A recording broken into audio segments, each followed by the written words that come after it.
Bom, então hoje nós vamos retomando o nosso estudo, nós ainda estamos no capítulo 14, que é o capítulo que se chama Prestando Assistência, e a gente parou naquele momento em que o André Luiz estava acompanhando, né, o ambiente espiritual ali do velório do Dimas, com algumas dúvidas, e o irmão ali da casa sugeriu a ele, falou assim, você tem que presenciar ou acompanhar alguns detalhes mais próximos, e falou para que ele fosse ali no local ao lado, que era onde estava o corpo do Dimas. E aí terminou nesse momento em que ele falou, né? E ele fala que André Luiz fala, obedecia. E aí então ele foi para lá. O velório apresentava o aspecto usual.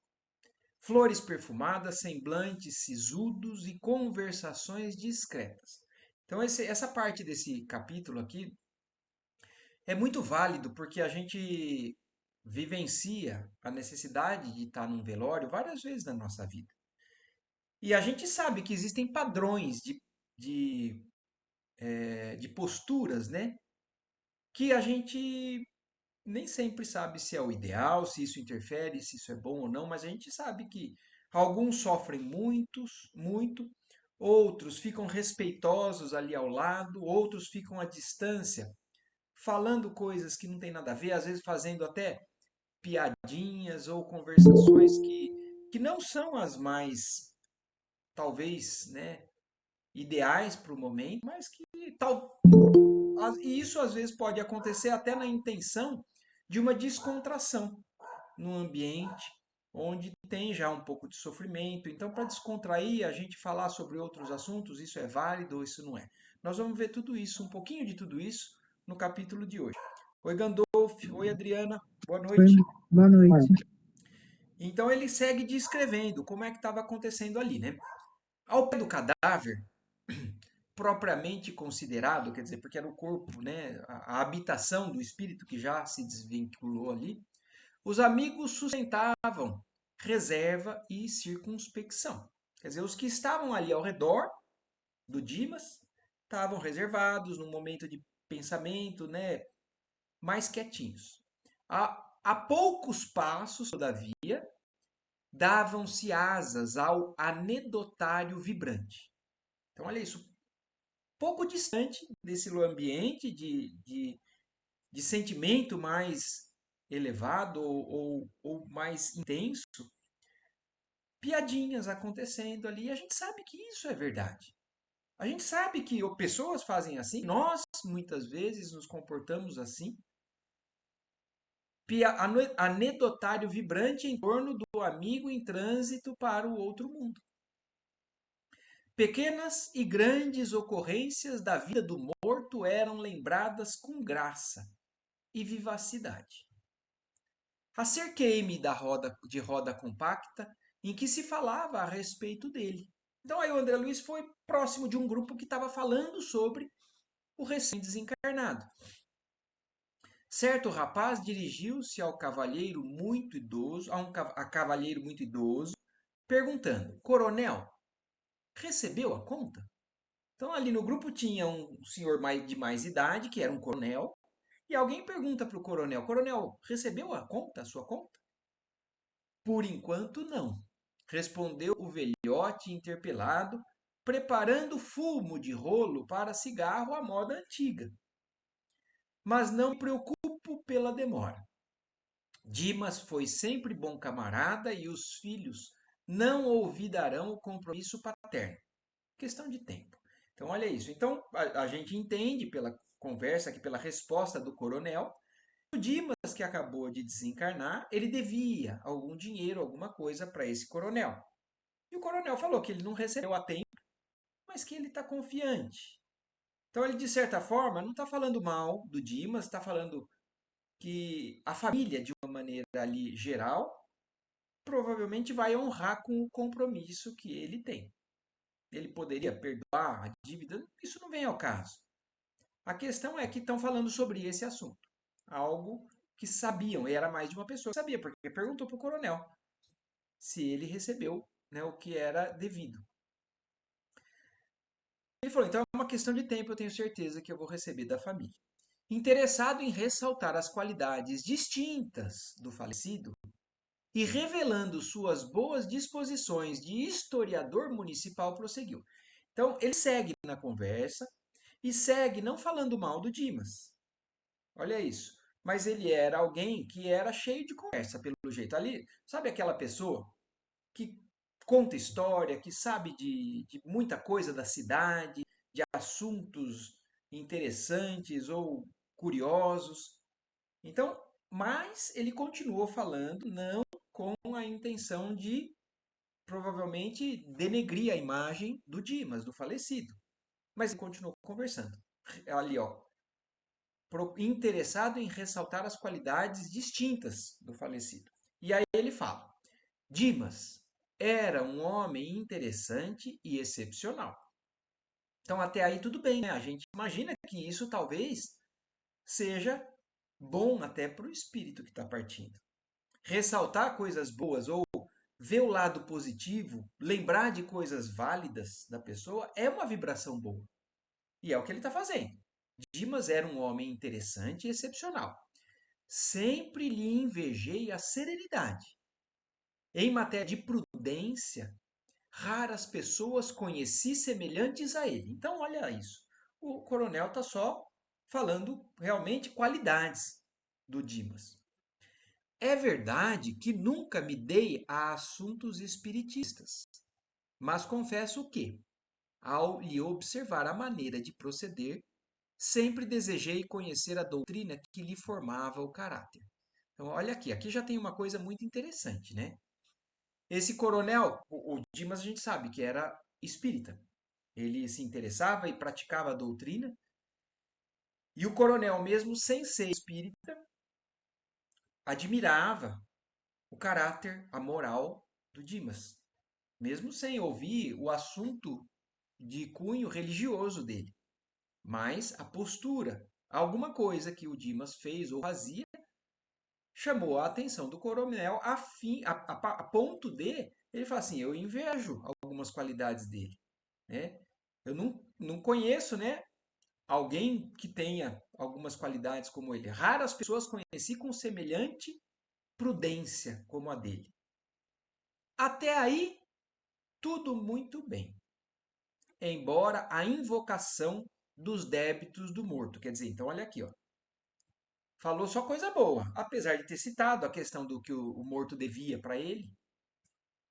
O credor apenas pronunciava palavras de estímulo e paz. Então, nós estamos vendo aqui uma conduta legal.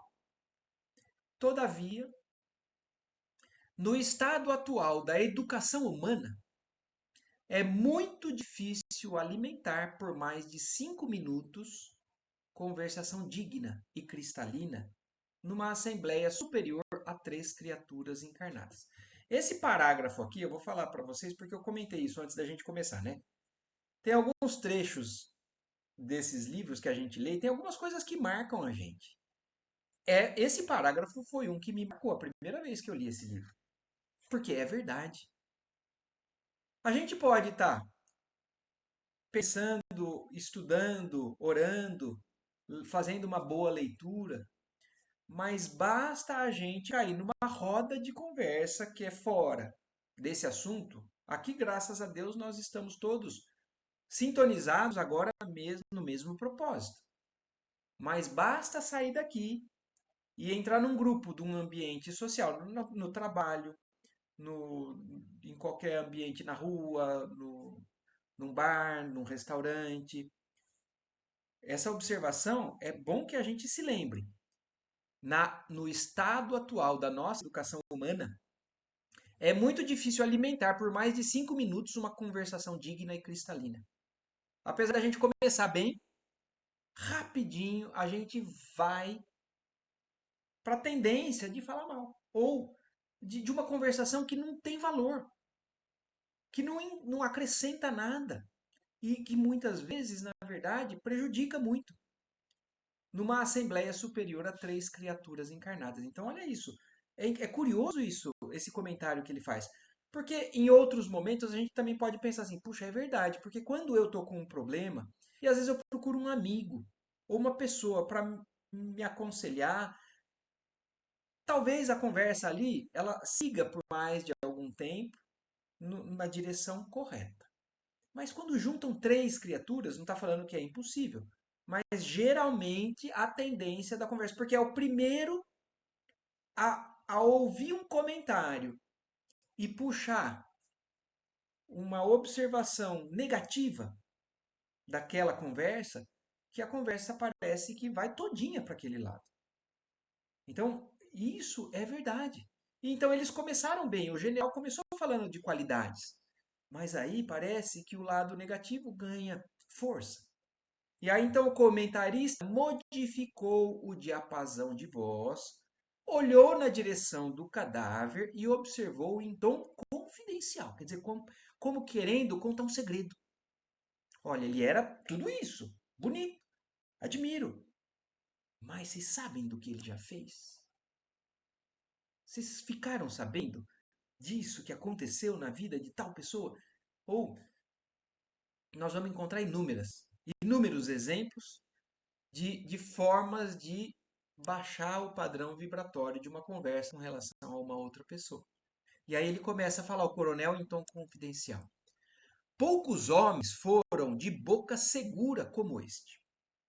Conheci Dimas faz muitos anos e estou certo de que foi testemunha ocular de pavoroso crime, que nunca se desvendou para os juízes da terra. Então, é isso, está falando que o Dimas, ele sabe, o coronel sabe, que ele presenciou um crime e que ele era uma pessoa que guardava segredo, mas o coronel não está conseguindo ficar quieto. Né? Essa que é a questão. Se o Dimas conseguiu manter o silêncio com relação a algo de errado que alguém fez, um crime, está falando, né? Um crime que nunca foi solucionado ou desvendado pelos juízes da terra. Oi, Eva, boa noite. Então, ele falando isso, ele já começa a partir para o tom de conversa, já realmente querendo expor alguém. Após ligeira pausa, acendeu o cigarro e perguntou, reaguçando a curiosidade dos ouvintes. Nunca souberam? Os presentes mostraram silenciosa negativa. Vai para 30 anos. Então, olha, imagina, faz 30 anos que aconteceu isso, e o coronel, por que que veio trazer isso à tona? E quais as consequências disso? Né? É o que nós vamos ver. Quais as consequências de se comentar algo que ninguém sabe? Mas o mundo espiritual, a gente já está cada vez mais ficando muito claro isso. Para o mundo espiritual não existe segredo. E quando a gente chama, quando a gente fala num assunto ou de uma pessoa, a gente invoca essa pessoa, a gente sintoniza e atrai essa pessoa. Mas vamos lá, seguindo ali então ao que o coronel está falando. Vai para 30 anos, continuou o narrador. Dimas residia ao lado de nobre família, que guardava consigo valiosos patrimônios da coletividade relativamente à orientação pública. Então, o Dimas era vizinho de uma família nobre que tinha, inclusive, um patrimônio ali que era coletivo. Desse agrupamento doméstico superiormente conceituado na apreciação geral, emanavam ordens e benefícios da mais elevada expressão para bem-estar de todos. Então, de alguma maneira, aquilo era uma casa que era importante para a sociedade. Era uma família nobre, rica e que, de certa forma, beneficiava ou partiam decisões que eram importantes para a sociedade ali ao redor. Como não ignoram, há 3 decênios a vida no interior ainda conservava a expressiva herança do Brasil imperial. Então, olha isso. É esse tesouro, essa riqueza, é inclusive algo da herança do Brasil imperial. A economia centralizada mantinha a Casa Grande simbólica. Então, era alguém importante que morava nessa casa, vizinho do Dimas. onde se traçavam roteiros para o serviço popular. Situado na vizinhança de residência feudal como essa, nosso amigo levava a existência humilde de trabalhador, organizando o futuro de homem de bem. Então, esse era o contexto que o general está situando todo mundo. O Dimas era humilde, era um trabalhador que via do lado desse local, com uma grande importância para a cidade, para o local ali. O cavalheiro, insciente dos problemas do espírito, quer dizer, o coronel, sem ter consciência do que nós estamos adquirindo, porque às vezes a gente não tem consciência também. A gente acha que falar um segredo em voz baixa para não expor para outras pessoas, a gente não compromete ninguém. E aqui, é claro que a gente sabe que compromete, porque se é um segredo e a gente está contando para outra pessoa, a gente já está violando algo que não deveria. Mas e a repercussão a nível espiritual? Hoje nós vamos ver isso. Então, o coronel não tinha consciência disso, então, ó, insciente dos problemas do espírito, enunciou nomes. Quer dizer, falou da família tal, quem era? Quem era a pessoa que era vizinho do Dimas? Relacionou datas e lembrou brejeiramente certos pormenores, prosseguindo com maliciosa jocosidade. Quer dizer, quando ele fala do tempo que aconteceu, do local que aconteceu, as pessoas com nome e sobrenome, ele invoca a situação, ele atrai. Espiritualmente, a gente já sabe que essa é a maneira de você sintonizar com aquela pessoa, com aquele grupo ou com aquele fato. E ele continuou falando, certa noite, aí ele contou o que aconteceu, esse crime que o Dimas guardou e que ele está expondo. Certa noite, pela madrugada, conhecido chefe político saía do palacete residencial pelos fundos.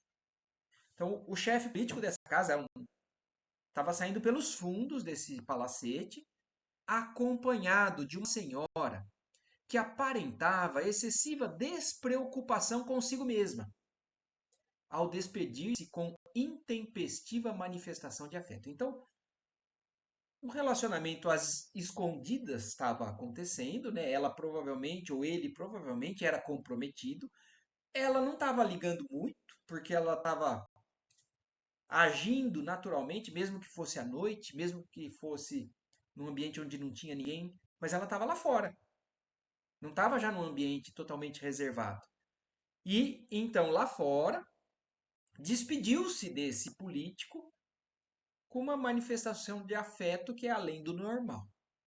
Terminado o estranho a Deus, quer dizer, deixa ele não falou com todas as letras, mas fica claro que algo aconteceu ou estava acontecendo entre eles. E depois desse estranho a Deus, e vendo-se sozinho, o Dom Juan, quer dizer, o político que se julgava o galã, né, deu alguns passos para a retirada. Espiou cauteloso, então olha como ele estava fazendo coisa errada.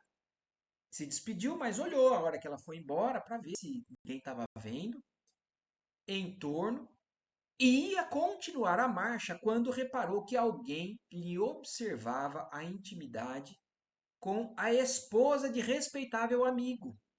Então, olha isso. Era a traição realmente daquela mulher que tinha um marido que era amigo desse político. E aí, esse político, depois que ela já tinha ido embora, percebeu que alguém estava observando ele. Era modestíssimo operário, que talvez estivesse ali por força de circunstâncias inapreciáveis. Quer dizer, não dá para saber por que ele estava ali. O fato é que ele estava, o fato é que ele viu. O político alcançou de um salto. Homem de compleição robusta e paixões violentas, como a gente sabe, né, que hoje ainda tem, que naquela época talvez fosse ainda mais comum, ainda mais de uma pessoa que era politicamente importante, e falou, a hora que ele percebeu, ele foi em cima do cara e ele era intempestivo. Aproximou-se do espectador inesperado e interpelou-o brutalmente. Ao que o mísero respondeu humilde: Doutor, não estou espreitando, juro-lhe, pois morrerá, de qualquer modo. adiantou o atlético agressor. Quer dizer, era alguém que era forte e era agressivo. E ele não quis saber, falou assim: você vai morrer. E em voz sumida de cólera. Então ele estava tomado do desequilíbrio, né? Que algumas pessoas acabam chegando, né? Quando são descobertos ou quando são contrariados.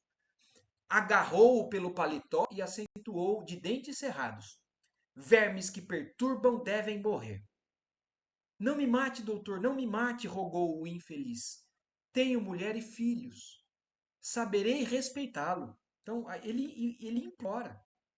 Ele falou assim: eu juro que eu não estava aqui para te vigiar, para querer ver o que você estava fazendo. E eu te peço, eu tenho filho, tenho mulher. Eu vou respeitar o que aconteceu, vou fingir que eu não vi. Não valeu a vítima dobrar-se de joelhos na súplica, porque o homem terrível, cego de fúria, tomou a arma e desfechou-lhe certeiro tiro no coração, afastando-se precípite. Olha isso. Assassinatos, né? Como a gente sabe que acontecem. Então, da mesma maneira que existem situações como essa, que as pessoas acabam reagindo de maneira a tentar melhorar, consertar, existem outros que não, que consumam um crime. E foi exatamente isso que o coronel está descrevendo que aconteceu nesse local, nessa cidade, com esse político. Ele não, envolvido com a vibração que ele se envolveu, deu um tiro, porque eles, inclusive muitos deles, né, carregavam armas. E matou essa pessoa que estava ali, aparentemente por acaso, né? Dimas, tendo observado os fatos a curta distância, quer dizer, mais uma pessoa estava presenciando, porque o Dimas era vizinho. E o Dimas viu também. E presenciando o fato a curta distância, gritou, fazendo-se ouvir pelo assassino. Quer dizer, aí nesse momento, o tiro saiu, o assassino saiu correndo, mas o Dimas gritou. E o assassino viu que o Dimas gritou. Que o reconheceu pelas exclamações e correu no sentido de amparar o ferido. Mas, em verdade, a vítima nem chegou a gemer. Quer dizer, o tiro foi fulminante. Não deu tempo realmente de socorrer, mas o Dimas tentou, correu, gritou e foi em direção a auxiliar o baleado.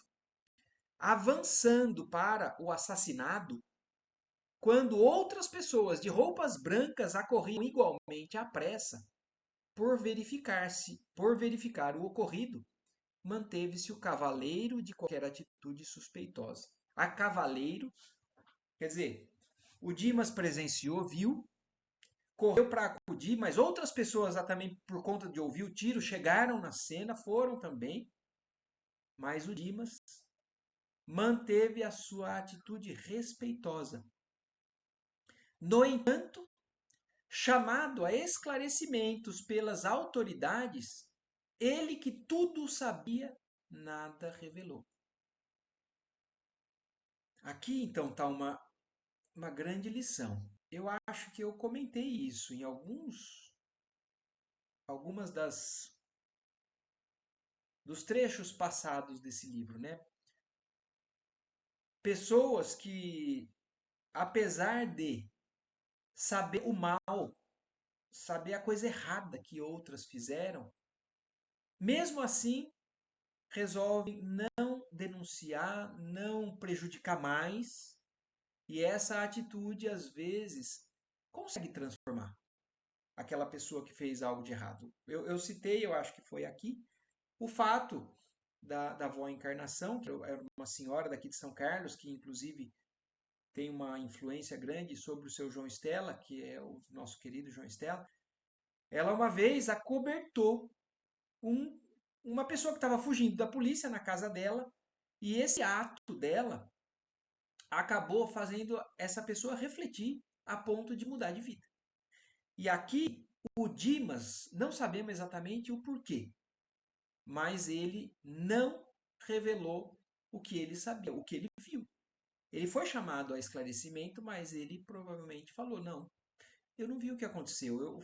Talvez como as outras pessoas, eu ouvi um tiro e corri. para socorrer e foi tarde demais. Protegeu o morto nos funerais, dispensou-lhe extremos cuidados extensivos à família, portou-se como cristão fiel, esquivando-se, contudo, ao fornecimento de quaisquer indícios para que o criminoso fosse capturado. Quer dizer, o Dimas não fugiu de medo. Porque uma das possibilidades seria essa, não. Então, a hora que ele viu com quem que ele estava mexendo, de medo, ele fugiu. Não. Ele continuou amparando, continuou estando junto, continuou estando lá, mas a hora que ele foi chamado a esclarecimento, ele não forneceu qualquer indício de que pudesse incriminar a pessoa que deu o tiro, alegando desconhecer qualquer minúcia dos fatos que deram motivo ao acontecimento. E o caso policial foi encerrado. Na suposição de latrocínio, quer dizer, como vários casos acontecem aqui, né, pela justiça do mundo. Supõe-se que então foi uma tentativa de assalto, a pessoa morreu, infelizmente, e não tinha nada, não foi pego o assassino. E assim que foi o desfecho dessa história. A única testemunha, que era ele, Dimas, considerava preferível o silêncio ao escândalo, que traria enormes dissidências domésticas e sociais. Quer dizer, tem outra questão aqui, né, que o Dimas considerou para não expor. No começo da descrição do caso, foi falado, muitas das decisões partiam desse local, desse político, em benefício da sociedade. Expor um crime poderia, aos olhos da justiça do mundo, tá certo, né? Ele botou alguém na cadeia que fez uma coisa errada. Mas e aos olhos de Deus, será que esse é o mais certo? Será que isso é o cristão a se fazer? Tem tanta coisa para a gente pensar com relação a isso, né? Mas o fato é que Dimas guardou esse segredo até a morte dele. Esse segredo de alguma maneira vazou. Não foi o Dimas a única testemunha, porque o coronel está contando, né? Mas nós vamos já descobrir como que isso chegou no coronel. O narrador fixava os despojos e acentuava. Então, contando isso, quer dizer, ele estava querendo enobrecer a atitude do Dimas, mas ao mesmo tempo ele estava querendo contar um, um segredo, né? Uma fofoca, que é o que muitas vezes a gente vê acontecendo por aí. Não é da nossa conta, mas nós estamos falando da vida dos outros, acontecimentos da vida dos outros. E aí então ele falando tudo isso, olhando para o morto e fala, boca segura. Não conheci homem mais discreto. Certo ouvinte indagou o brejeiro, quer dizer, alguém ouvindo tudo aquilo também levantou a lebre, né? Mas, coronel, como veio a saber das particularidades se Dimas não chegou a denunciar? Quer dizer, se o Dimas era o único e nunca abriu a boca, como é que você soube do ocorrido? O interpelado fez um gesto de franca satisfação e acrescentou: olha isso. Olha como o ser humano é complicado, né? Por que o general, o coronel está querendo contar isso? Para mostrar que eu sou poderoso, eu sei. Então, quando um percebe, nossa, se ninguém sabe, por que você sabe? Olha isso. Sentindo uma franca satisfação, quer dizer, eu sei, eu vou te contar. O interpelado fez um gesto de franca satisfação e acrescentou: vantagem da boa amizade com os sacerdotes. Olha isso.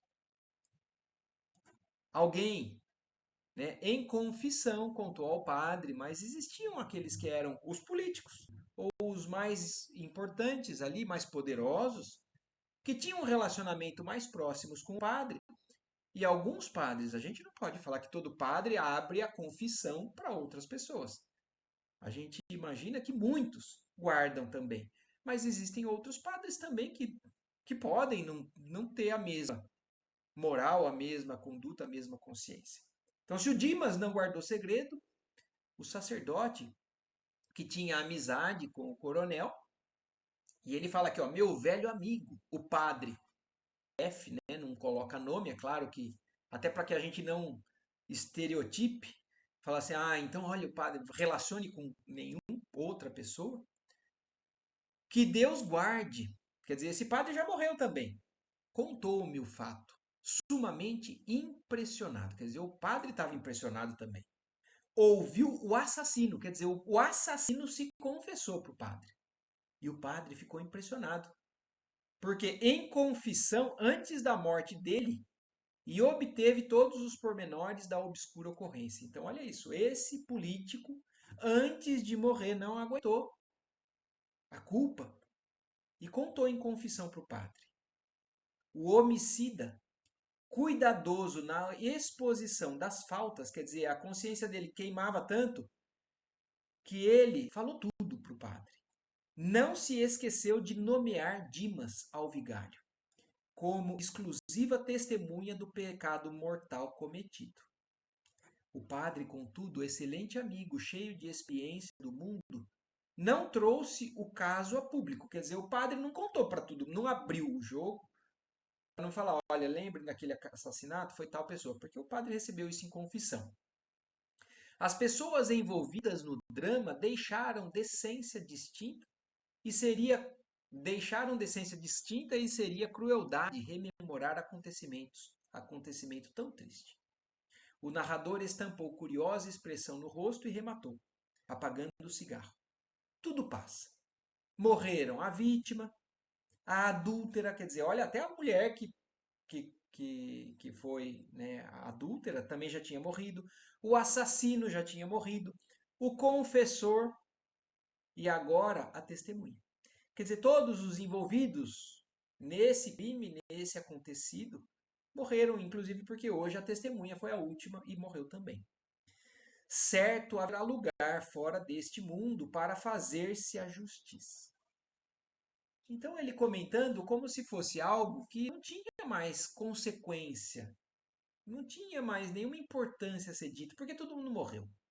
Talvez por isso agora ele estava guardando isso lá dentro, porque imagina, a pessoa que sabe um segredo, ela quer contar vantagem, só falando que eu sei esse segredo para outra pessoa. Muitos fazem assim.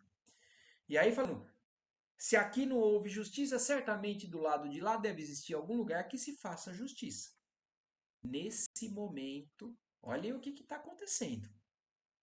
Porque a gente estava até agora ouvindo a descrição do que a gente acostuma ouvir, né? Os fatos, a exposição dos fatos no nosso mundo material, no mundo encarnado.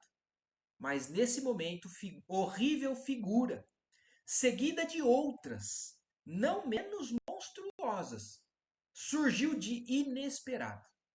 Acercando-se do leviano comentador, ouviu-lhe ainda as últimas palavras, sacudiu-o e gritou. Então, olha isso, um espírito chega, porque foi citado o nome, então foi invocado. Quando a gente invoca, a gente chama, a gente atrai. E aí ele chega ainda ouvindo as últimas palavras dele e pega pelo colarinho o coronel e grita: Sou eu o assassino. Que quer você de mim? Por que me chama? É juiz? Olha isso. E a gente não faz ideia o que falar de uma pessoa que já se foi pode estar fazendo na nossa vida. Pode estar fazendo no mundo espiritual ao nosso redor. E ele faz tudo isso, um espírito faz tudo isso com um encarnado. E o encarnado percebeu? O encarnado viu? Provavelmente não. A não ser que ele fosse médium, a não ser que ele tivesse sensibilidade. Mas se ele tivesse sensibilidade, talvez ele tivesse mais cuidado, porque ele já teria passado por outras situações que demonstrasse o risco de se fazer isso. Mas o fato é que o assassino veio cobrar satisfação. Fala assim, por acaso você é juiz para estar me chamando? O narrador não enxergara o que eu via, mas seu corpo foi atingido por involuntário estremeção, que arrancou abafado riso dos presentes.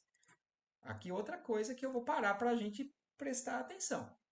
Quem é que nunca teve um arrepio desse? E o que se fala quando alguém tem um arrepio? Ah, deve ter um espírito aí do seu lado. Passou um espírito, passou um anjo, passou seja lá o que for. E é exatamente o que aconteceu com o coronel. Ele não viu. mas ele sentiu um arrepio. O corpo dele deu um tremelique, a ponto dos outros perceberem e achar graça daquilo que aconteceu. Falando do segredo, falando da história, e treme. Logo após, o homicida desencarnado, atraído talvez pelo cheiro forte das flores reunidas na essa improvisada, quer dizer, o assassino que foi invocado já foi direto no coronel, mas logo em seguida foi atraído pelo cheiro do ambiente, teve a perfeita noção do velório, quer dizer, ele viu que ele estava no velório, ele percebeu que ele estava no velório. Abalou-se, precipitado, pondo-se na contemplação do morto. Então foi aí, no momento, em que o assassino se deu conta de onde ele estava, de quem é que tinha. Ele olhou para o morto, olhou para o corpo do Dimas, reconheceu-o, estampou um gesto de profunda surpresa, ajoelhou-se e gritou. Então, aqui mais uma coisa que eu acho importante de toda essa história. Aquilo que eu comentei ali atrás. Pode ser que para nós faça mais sentido denunciar o criminoso, entregar para que a justiça terrena faça o que tem que ser feito. A gente quer, muitas vezes, que aquele que fez a coisa errada seja punido. Só que a gente confunde os mecanismos divinos que não são de punição, são pedagógicos, são de ensinamento, porque Deus não deixa de amar qualquer um dos filhos dele.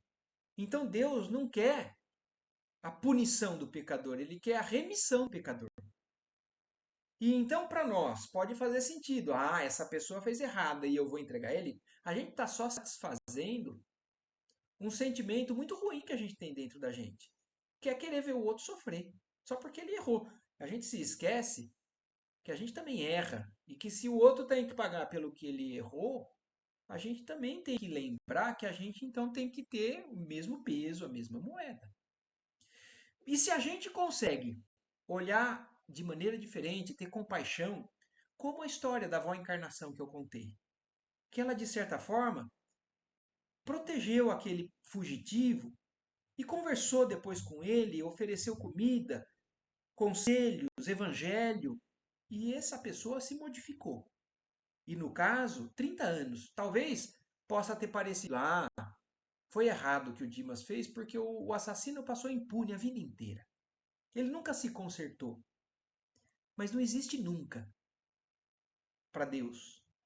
Não existe eternamente, existe sempre um momento em que uma semente plantada vai brotar.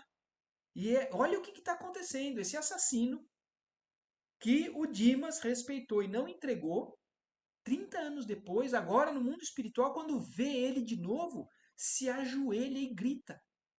E esse assassino, violento, porque vocês viram a reação dele com o coronel. Mas quando ele vê Dimas, ajoelha e grita: Dimas, Dimas, pois também tu vens para a verdade. Quer dizer, ele já reconhece que ele já está do lado de lá, é a visita da verdade, sem nenhum tipo de ilusão, né? E aí ele fala: Você também veio para cá? Onde estás, bom amigo, que me velaste a falta com o véu da caridade sem limites? Socorre-me, estou desesperado. Então, olha isso, ele vê nesse ser um ponto de apoio, um ponto de mudança. Estou desesperado. Onde encontrarei minha vítima para suplicar o perdão de que necessito?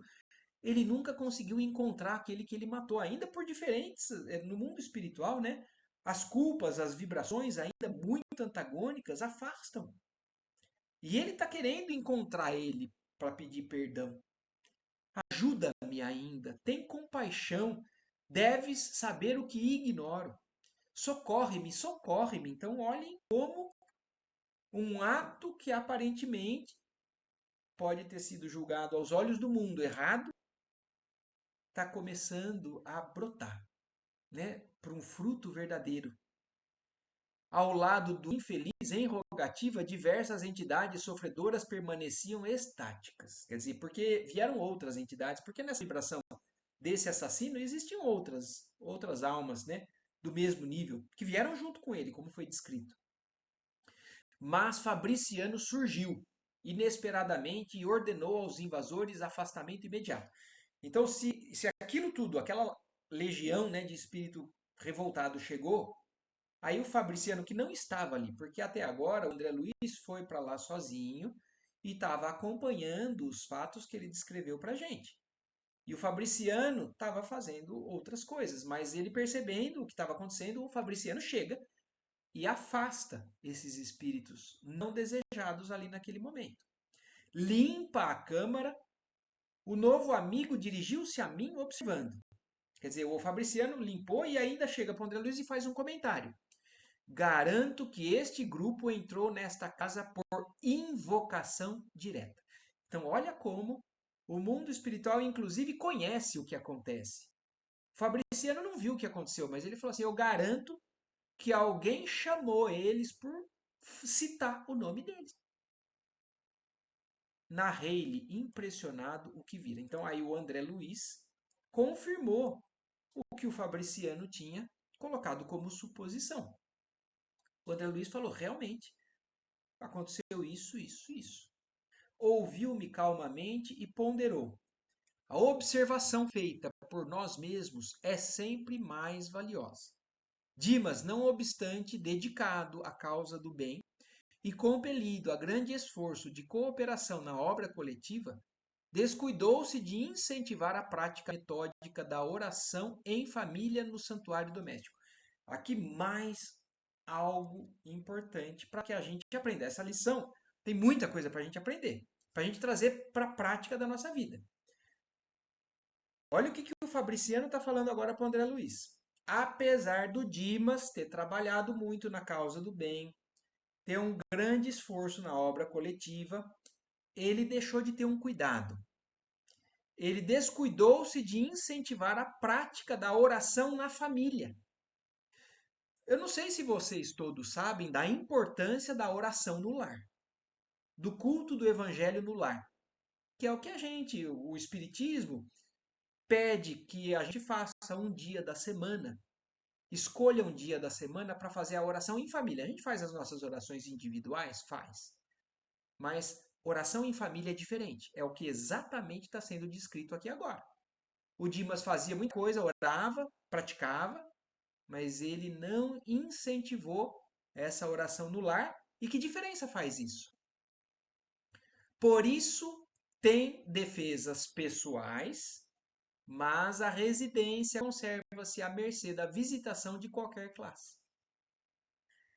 Quem tiver interesse e for estudar o que realmente a consequência de uma oração na casa, em família, o escudo que isso promove no ambiente, vai entender isso que ele está dizendo agora, porque agora ele só está confirmando o que tem em outros locais dizendo. Aqui é um dos locais que o Espiritismo nos fala. O Dimas tem defesas pessoais, mas a casa não. E a casa é possível de ter? É possível. É porque que às vezes acontece que naquela casa não acontece nada. Não passa nada. Ou pelo menos o que não é para acontecer. Então existe um escudo vibratório que é construído pelo hábito da oração em família. Pelo hábito da gente abrir o evangelho com uma pessoa junto em casa. Pode ser com duas pessoas, pode ser com todos. Mas o fato é que a gente tirar um horário da semana para ler uma mensagem, fazer um comentário, uma oração, pode evitar ou pode construir uma série de coisas. A elucidação era significativa. Comecei a compreender a razão do sentimentalismo prejudicial da família inconformada. Quer dizer, além de tudo, a família, também não tendo esse preparo, ela também atraía vibração negativa pelo desespero, por uma série de outros particularidades de vibração. Desejando, porém, fixar o aprendizado da noite sobre o assunto atinente à desencarnação, perguntei: nosso amigo recém-liberto terá ouvido a súplica do irmão desventurado? Então aí o André Luiz acrescenta uma dúvida com relação a tudo isso que ele presenciou. Porque o assassino, no pé do morto, pediu, chamou ele. E o André Luiz está perguntando para o Fabriciano, o Dimas, que está ali no colo da mãe dele, está adormecido.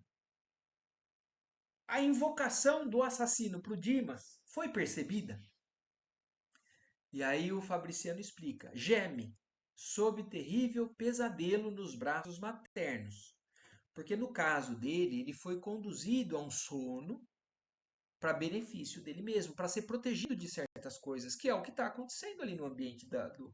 Agora, pode ser que tenha alguém que desencarne sem todo esse tipo de amparo? Pode, porque vai depender de uma série de fatores, de buscas espirituais, de orações, de conhecimento, de amparo, merecimento, uma série de coisas. Mas no caso dele, ele estava dormindo. Mas mesmo assim, o Fabriciano explicou.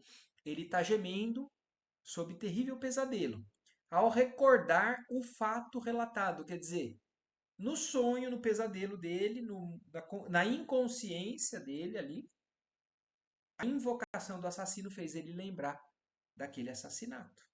Desde alguns minutos acompanhamos a agitação dele, reparando que recebia choques desagradáveis através do cordão final. Desde que o coronel já estava contando a história no ambiente, ali no pé do morto, o Dimas já estava recebendo. Olha assim, ó, como falou. Há alguns minutos acompanhamos a agitação dele, reparando que ele recebia choques desagradáveis. Ouvindo e vendo os quadros invocados, o André Luiz pergunta, né? Insisti perguntando.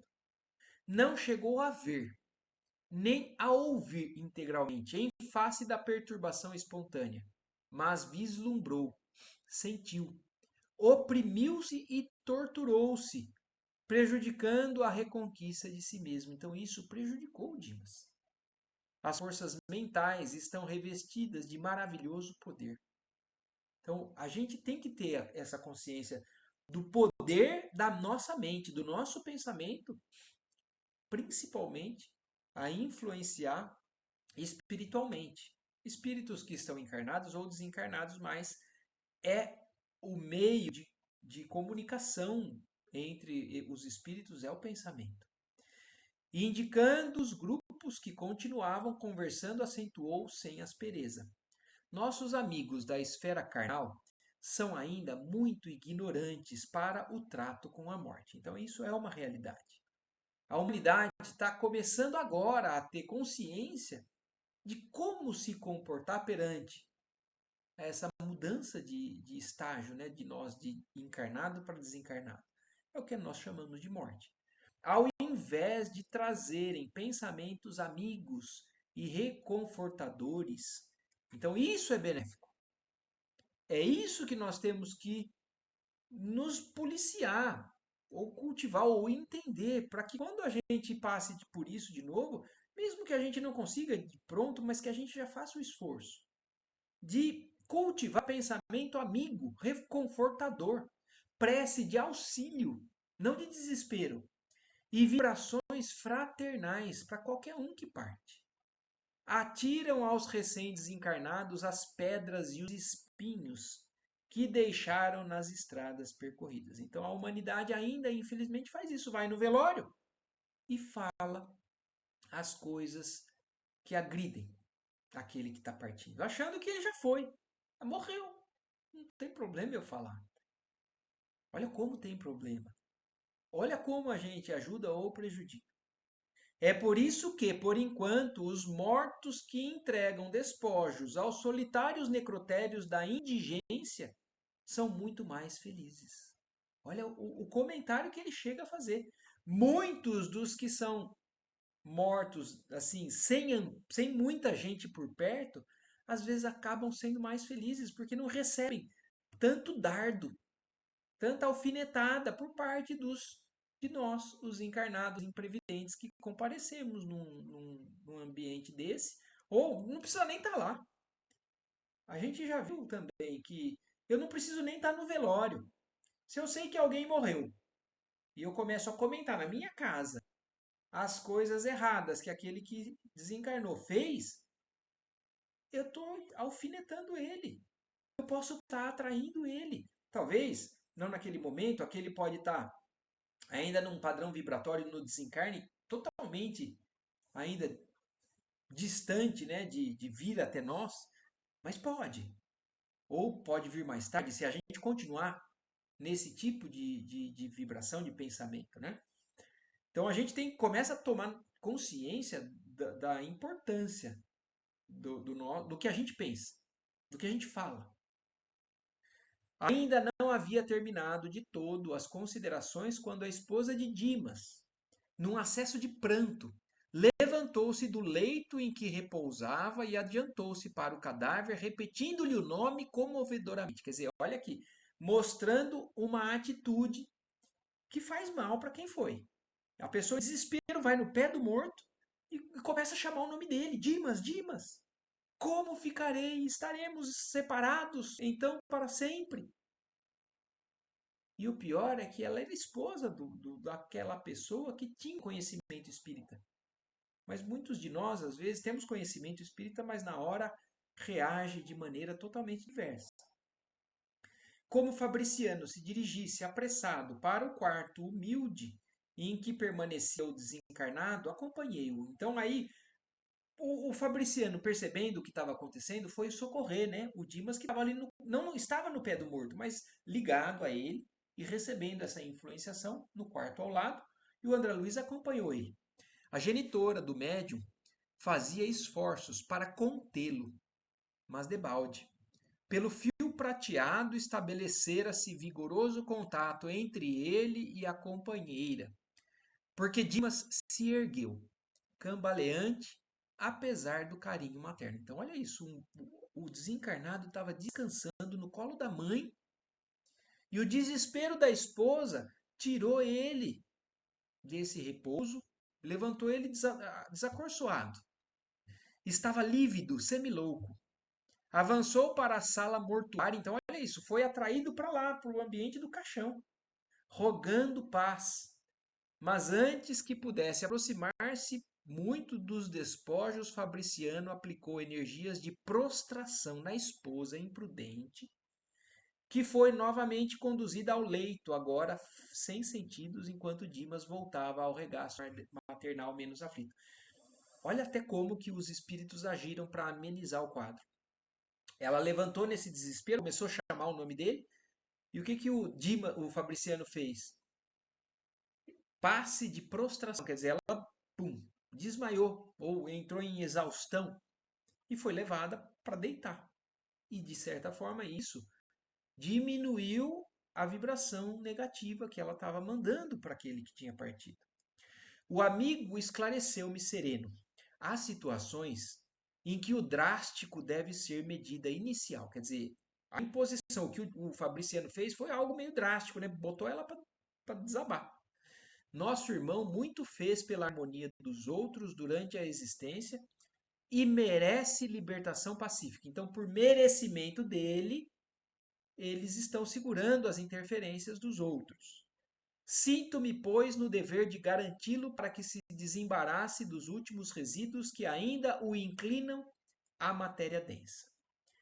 Outros amigos e afeiçoados do médium chegaram ao ambiente doméstico interessados em ajudá-lo. E como a noite ia muito alta, despedi-me dos companheiros, pondo-me de regresso ao acolhedor asilo de Fabiano. No outro dia, então, aí depois de tudo isso que nós vimos, né, e o André Luiz nos relatou, o André Luiz voltou lá para a casa transitória. No outro dia, ao me avistar, disse-me o assistente Jerônimo, após a saudação inicial. Espero, André, que o velório lhe tenha trazido úteis e instrutivos ensinamentos. Sim, o estimado assistente falava com muita propriedade e razão.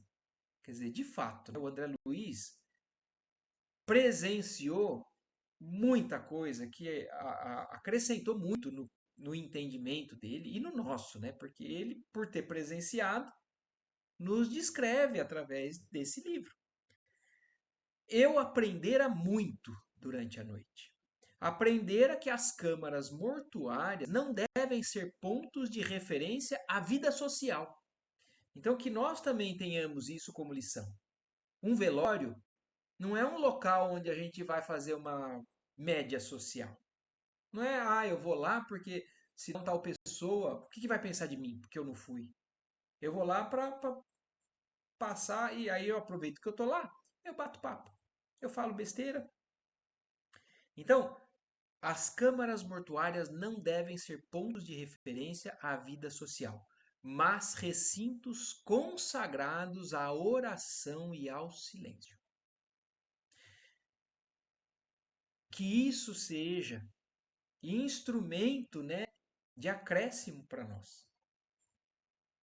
Que a gente possa passar a fazer a diferença num ambiente. Quando a gente vai num velório, se muitos agem de outra maneira, então a gente, a partir daí, a gente não vai começar a chegar lá e falar, ó, você tá, não faz isso, não faz aquilo. Não, vamos agir de maneira diferente. Vamos levar coisa boa para quem está sofrendo, para quem desencarnou. Vamos consagrar, vamos santificar aquele momento respeitoso da partida de alguém, quem quer que seja. Pode ser alguém muito próximo, alguém da nossa família, alguém muito amigo, pode ser que não, pode ser que seja um amigo do amigo, algum conhecido, mas que eu conheço alguém e eu vou lá. E que eu possa agir dessa maneira daqui para frente. Então, essa lição, eu acho que esse fim, né, porque aqui agora a gente termina esse capítulo, que é o capítulo, né, prestando assistência. E aí semana que vem nós vamos para o capítulo 15. Então, que nós levemos essa lição para o resto da vida. E que a gente possa, de alguma maneira, então, não prejudicar e beneficiar. E levar auxílio a quem quer que seja. Certo? Alguma dúvida ficou com relação a toda essa história? Ou alguma coisa que eu não percebi, que passou aí batido, que vocês queiram falar ou perguntar? Não, para mim ficou claro, obrigado. Então tá joia, gente. Então, vamos agradecer a Deus mais uma vez pela oportunidade do aprendizado da nossa busca e que todos tenham uma ótima semana e uma ótima noite envolvidas com esse conhecimento, certo? Boa noite a todos. Boa semana a Boa todos. semana. Boa Tchau, noite. tchau. Tchau, gente.